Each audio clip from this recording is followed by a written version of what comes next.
শুধু একটি কথা বলতে চাই, মুরাদনগরের জাতীয় বীর নয়, এটা সারা বাংলাদেশের জাতীয় বীর।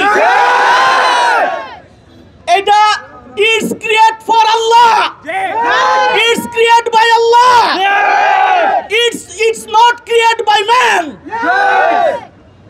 আপনারা যারা একটা ব্যক্তির ষড়যন্ত্রের সাথে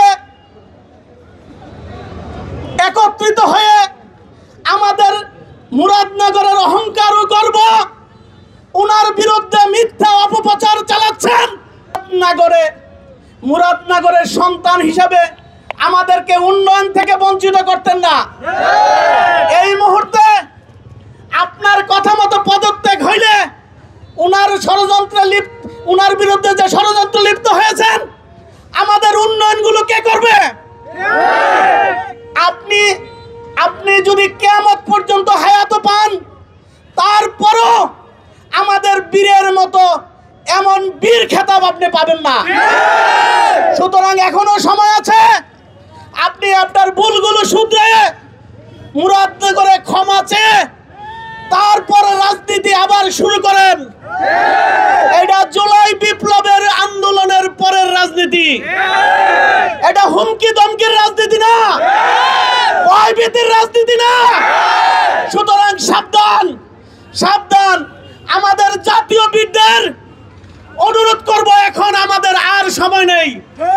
24 জুলাই বিপ্লবের মাধ্যমে আমাদের সারা বাংলাদেশের ফ্যাসিস্ট আওয়ামী সরকারের পতনের মাধ্যমে একটি গণতান্ত্রিক কাঠামো এবং সংস্কারমূলক রাষ্ট্র গঠনের জন্য 1700 ছাত্র জনতার শহীদের বিনিময়ে 40 থেকে 50 হাজার আহত যুদ্ধাহতদের বিনিময়ে আমরা একটি নতুন বাংলাদেশ পেয়েছি।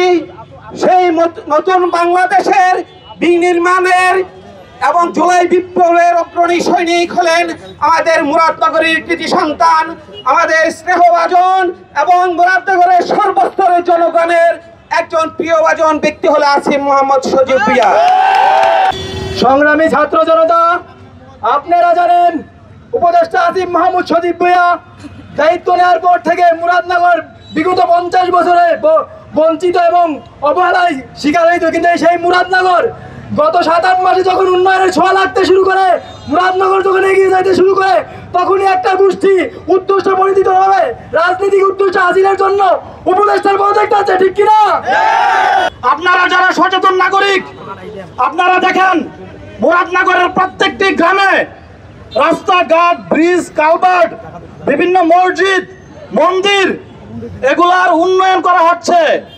কিন্তু একদল স্বার্থবেশী তারা তাদের রাজনৈতিক স্বার্থ হাসিল করার জন্য প্রত্যেকটা উন্নয়নে বাধা দিচ্ছে। তারা তাদের রাজনৈতিক স্বার্থ হাসিল করতে গিয়ে মুরাদনগরের জনগণকে ধোঁকা দিচ্ছে, মুরাদনগরের উন্নয়নে বাধাগ্রস্ত করছে।